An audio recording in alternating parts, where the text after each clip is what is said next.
Ser Aprendente. Apresentação, Andresa Morelli. Oiê, eu sou Andresa Morelli e esse é o podcast Ser Aprendente. Olá, bom dia, tudo bem?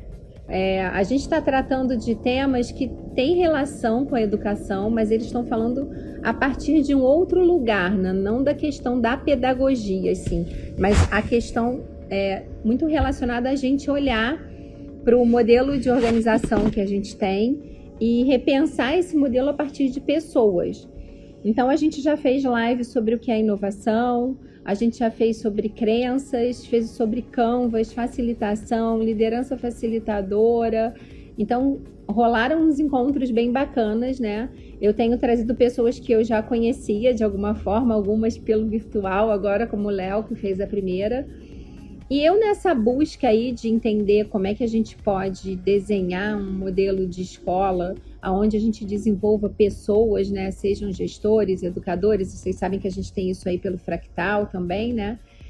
Acabei encontrando no caminho uma galera linda que é do Grupo Anga. Ontem até a postagem foi sobre eles, assim, sigam, acompanhem o que os caras estão fazendo.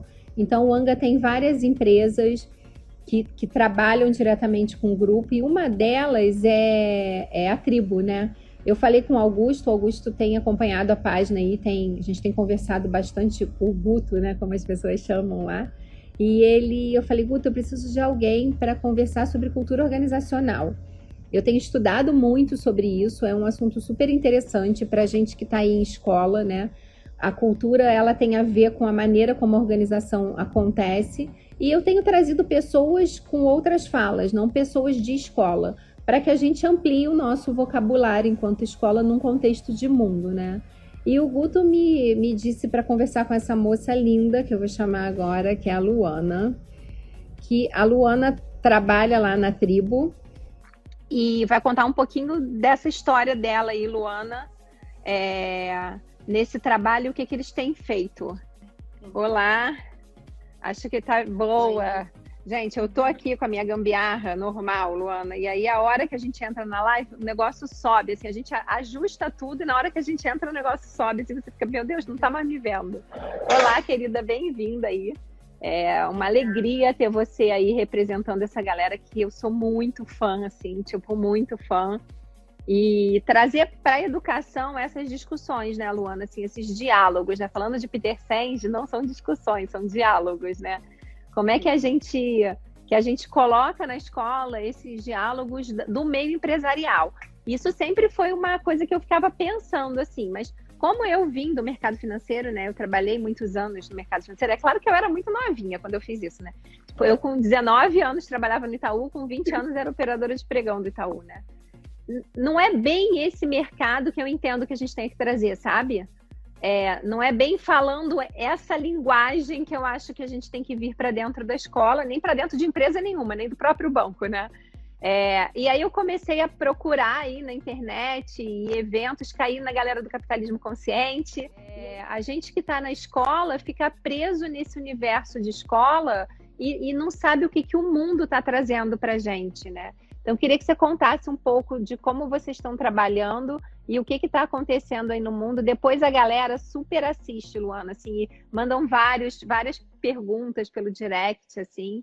Então, a ideia é que a gente tenha um papo de 20 minutos que vai começar agora, porque eu sempre pego esses minutinhos antes para o pessoal entrar, né, e para contextualizar. E sempre que a gente está acabando, o pessoal fica, não acaba, vamos falar mais um pouco e tal.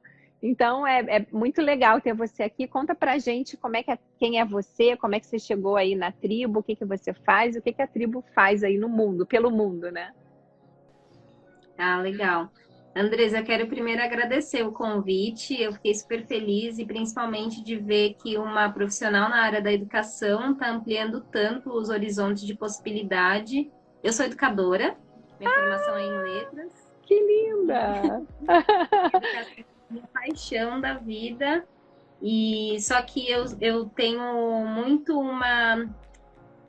um comichãozinho assim de questionar como as coisas se dão, porque eu trabalhei em áreas de alta vulnerabilidade como educadora, em ocupação, por exemplo, E aí eu ficava pensando, a gente está preparando jovens aqui para um mercado de trabalho que ainda é elitista, que ainda é preconceituoso. Então, eu vejo a educação como uma possibilidade, uma alavanca, mas a gente precisa atuar de maneira sistêmica, a gente precisa atuar com parcerias. Então, eu vejo o trabalho da tribo, e aí já respondendo a sua pergunta, como um grande potencializador do que a gente quer de futuro, que a gente quer que as pessoas elas possam desenvolver o seu máximo potencial, que elas tenham liberdade para ser quem elas são, que elas não tenham limitações pelo CEP, pela origem, pela raça, por gênero.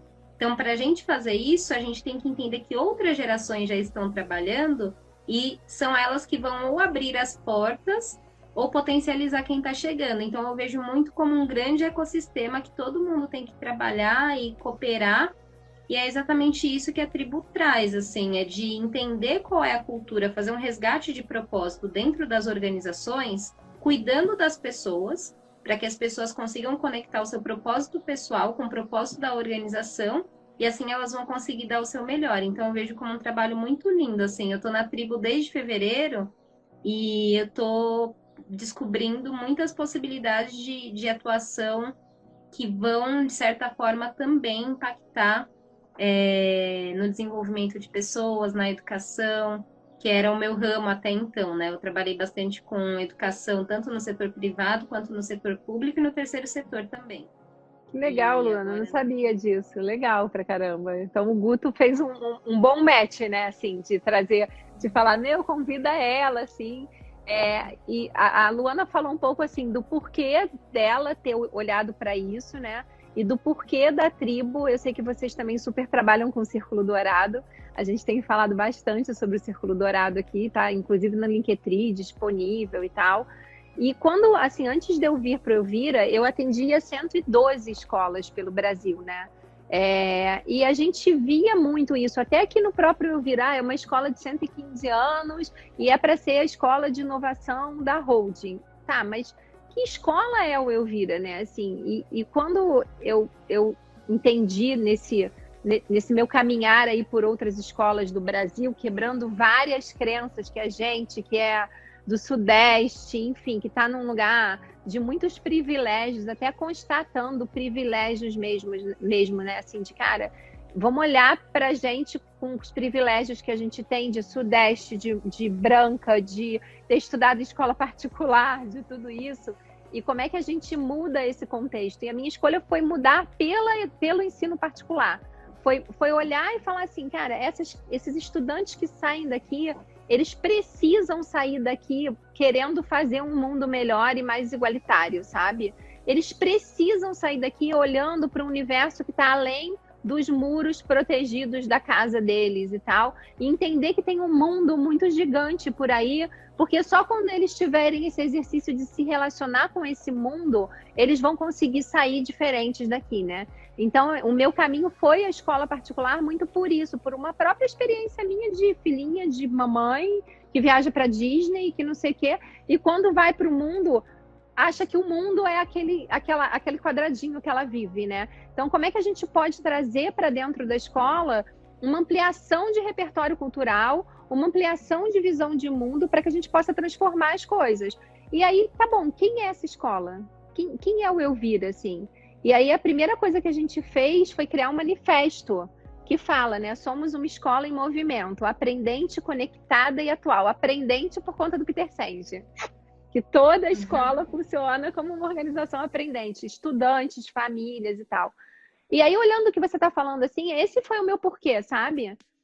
E essa coisa de você ligar o propósito pessoal com o propósito da organização, que o Peter Senge traz muito isso quando ele fala de visão compartilhada, né? Como é que vocês compartilham uma visão para fazer algo que tenha uma meta, que seja uma meta louvável para o mundo, né? Assim, né? Então, conta pra gente, a partir desse porquê aí da Luana e da tribo, como vocês fazem isso quando vocês chegam na organização? Porque, assim, eu estou super estudando sobre cultura organizacional e aí eu estou muito, assim, o como está mais claro para mim e agora eu estou numa discussão do que a gente precisa entregar para, de fato, impactar essa cultura, né?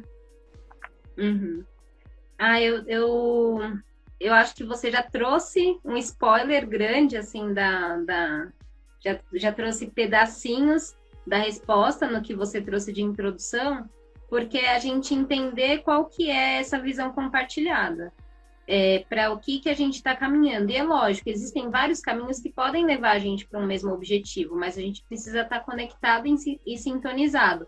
E deixar de ter essa dualidade de esse setor não conversa com esse, essa pessoa não conversa com aquela. A gente está ali para chegar num objetivo e cada pessoa ela vai contribuir. Eu costumo falar assim, porque, por exemplo, às vezes a gente fala, mas a Andresa, ela tem 95% da participação nesse projeto, e eu tenho só 5%. Mas se eu não juntar o meu 5% com o seu 95%, a gente não chega em 100%. Então, toda participação, ela é importante. Toda atuação, ela tem um impacto. Então, é a gente conseguir reconhecer as pessoas, fazer com que elas também reconheçam esse impacto, porque elas vão encontrar um sentido, uma motivação de fazer o que elas estão fazendo. E quando a gente tem sentido, a potência é muito maior, né? A gente consegue florescer e a gente consegue fazer com muito mais qualidade. Então, o como é a gente identificar dentro dessas camadas de cultura. Eu até vi que você postou hoje sobre cultura, porque a gente tem aquilo lá que está na superfície, que são os artefatos, que são as coisas que eu chego de cara e eu já percebo. Mas quais são essas camadas mais profundas? E a gente fala sobre inspiração, a gente fala sobre conexão. O que fez a pessoa chegar? Essa primeira pergunta que você fez é uma das perguntas que a gente faz no diagnóstico. Então, a gente precisa entender, né? A gente vai fazer um diagnóstico, um retrato de como essas pessoas chegaram aqui. Qual é a motivação dessas pessoas? A partir disso, a gente faz as conexões e a gente procura criar caminhos, né? A gente faz uma cocriação. Então, a tribo, ela não faz nada sozinha, né? Consultoria, acho que a natureza de consultoria mesmo, real, a essência, é de cocriar com o cliente, com a cliente. Então, a gente parte muito da necessidade. Qual é o desafio que a gente está enfrentando hoje? E, a partir desse desafio, a gente faz um diagnóstico do que a gente tem, para a gente conseguir ter essa visão compartilhada e caminhar juntos e juntas. Então, é muito de maneira bem ampla, assim, né? Quando a gente fala sobre um projeto de cultura, um projeto de transformação cultural. Antes de eu transformar, antes de eu fazer um projeto, eu preciso identificar. E aí eu identifico a partir desse diagnóstico. Nossa, isso que você está falando é sensacional, Luana. Eu estou fazendo um trabalho de mentoria, a gente está fazendo um trabalho com 60 líderes, assim.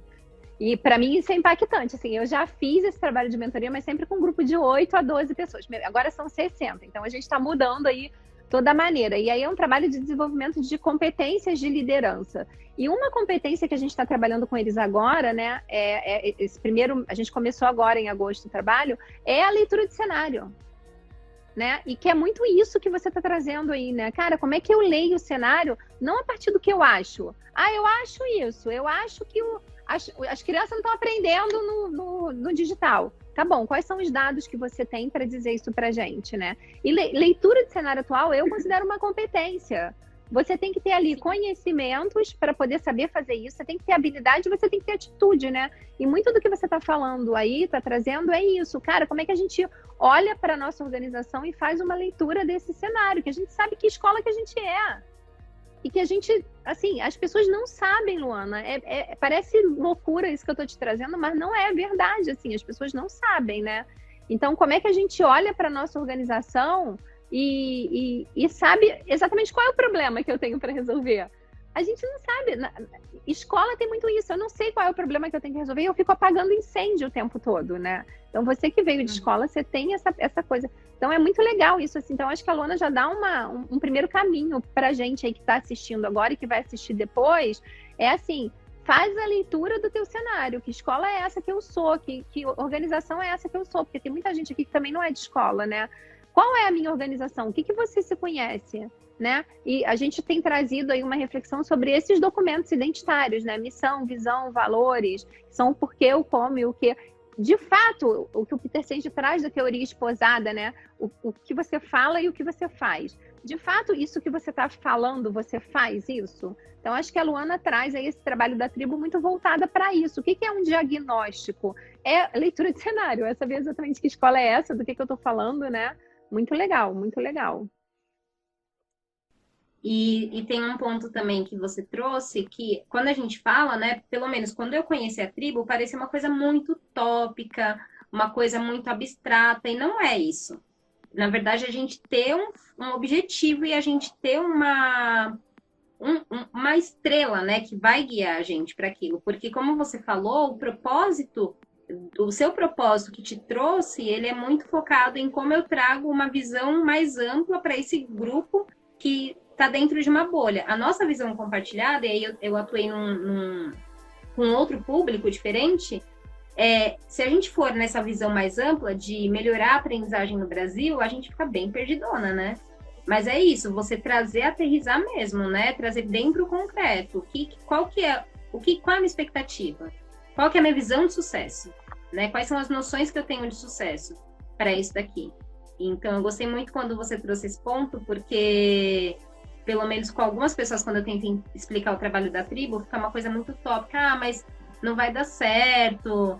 Ah, mas isso daí não rola, mas rola, super. Porque as pessoas, elas querem ter uma motivação, elas precisam ter uma motivação para fazer as coisas. E isso é do ser humano, né? A gente fica muito mais empolgada e com brilho nos olhos quando a gente sabe o porquê das coisas. E aí a gente consegue trabalhar no como.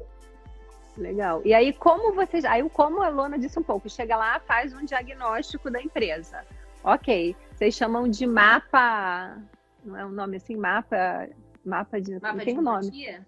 Não, esse diagnóstico que vocês fazem, ele tem um nome, não tem? Esse processo que vocês fazem com a empresa.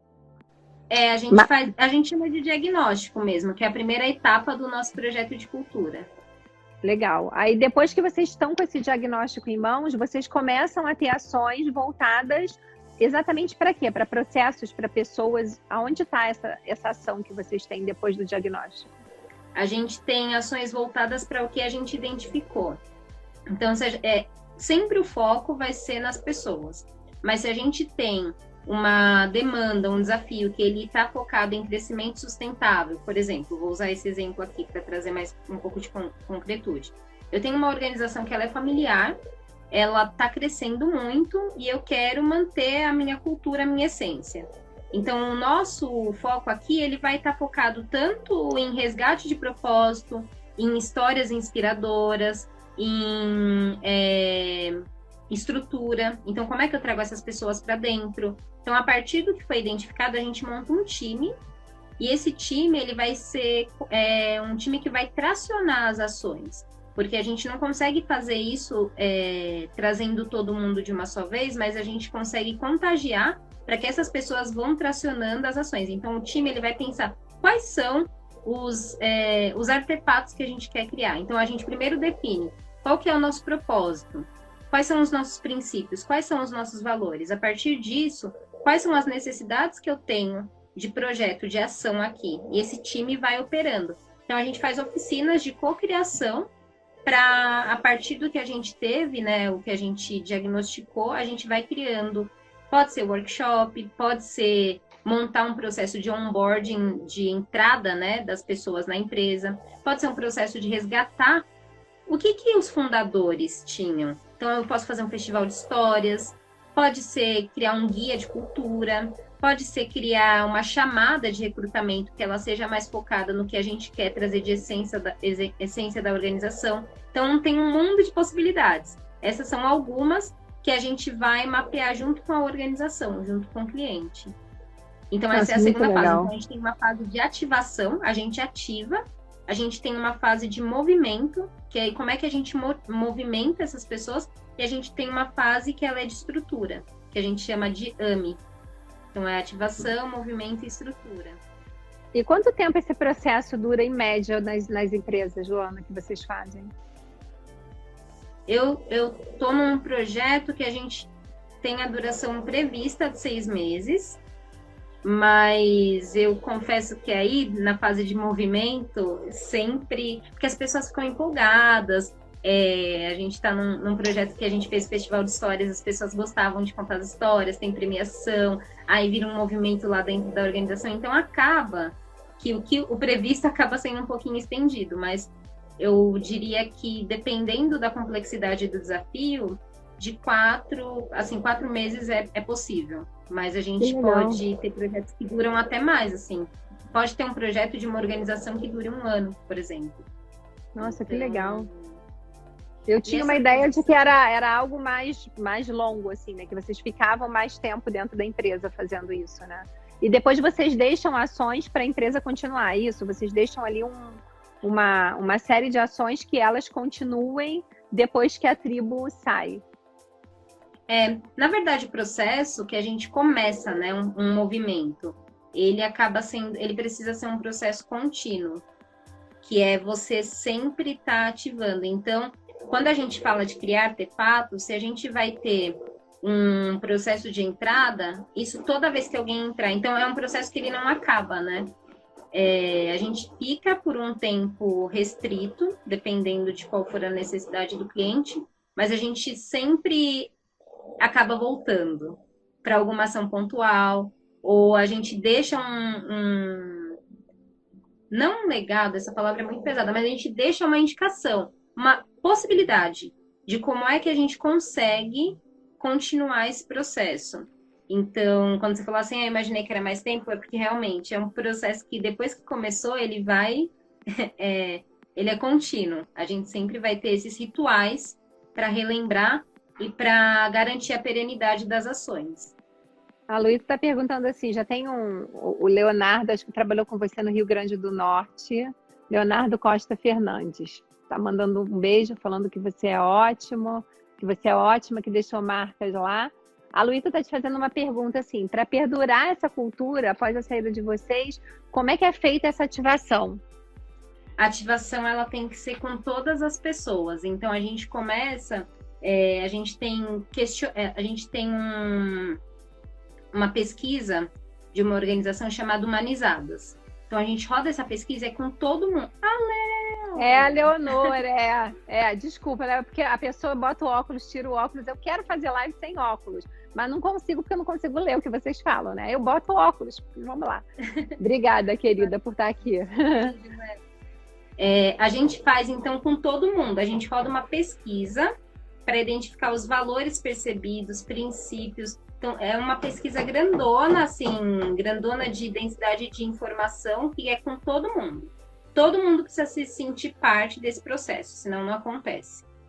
E aí, algumas pessoas, a gente faz entrevista, que é para investigar de maneira mais profunda. Então, a gente tem a fase de entrevistas, para conseguir também dar espaço para as pessoas trazerem de um lado mais subjetivo, né?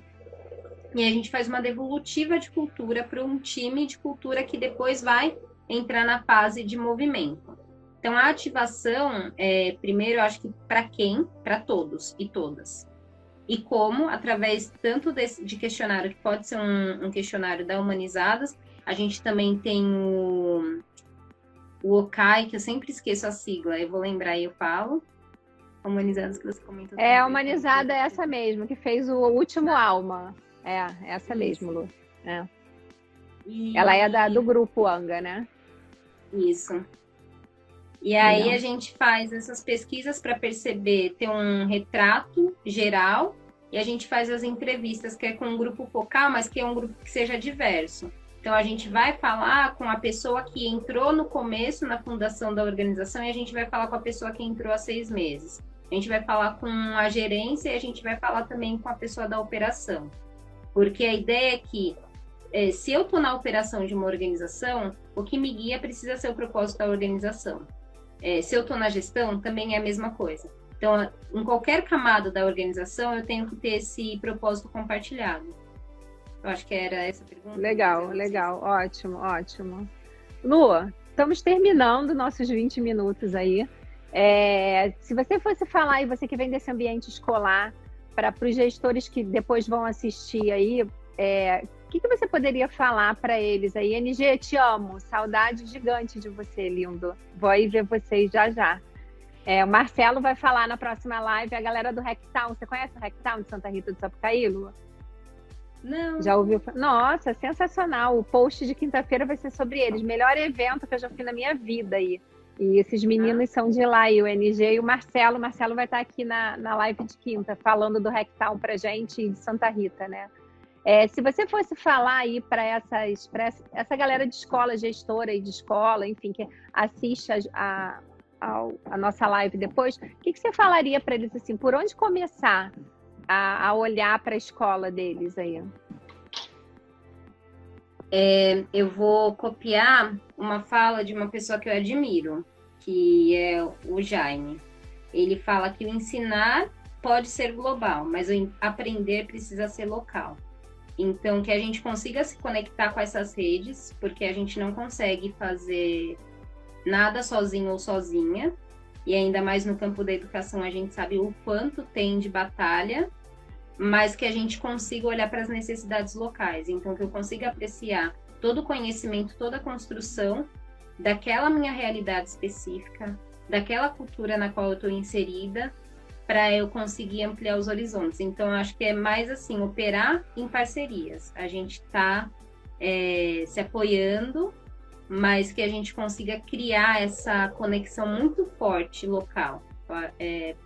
Para mim é uma mensagem muito importante. Aí, uma última colinha que eu vou fazer também de uma outra pessoa que eu admiro muito, da Camille, que ela é do Grupo Anga, e ela falou das aldeias, né? Como as aldeias, elas se apoiam, mas o quanto a gente precisa das aldeias vizinhas também. Então, a gente, quando fala de um sistema, a gente precisa pensar nele como um todo. A gente fala da educação, mas a gente tem uma educação que ela está pautada no desenvolvimento, empoderamento desses jovens que estão aí, mas a gente tem um sistema maior. E como é que a gente impacta no sistema e também se apoia do sistema para impactar na educação. Acho que Ótimo. são essas as mensagens.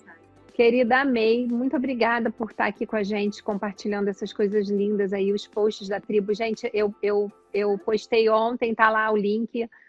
Acompanhe essa galera que, tipo, muda a vida de vocês aí mesmo. Assim, a gente aprende muito todo dia ali, lendo os posts, assistindo aos festivais, enfim, tudo que vocês têm proporcionado aí. Quero agradecer aí a todos vocês pelo trabalho e vamos lá, a gente se encontra aí pelo caminho, tá bom? Obrigada, Andresa, foi um prazer. Passa rápido mesmo. Beijo, amor. Hoje a gente estourou o tempo. Hoje a gente está em vários minutos a mais aí, né, do que a gente tinha que estar, mas tudo bem. Vamos terminar, faz parte. Fizemos em meia hora. Um beijo grande, muito obrigada, querida. Ser Aprendente, um espaço de diálogo que busca mudança de modelo mental a partir de uma visão compartilhada que desenvolva domínio pessoal e visão sistêmica. Até o próximo episódio. Ser Aprendente. Apresentação: Andresa Morelli.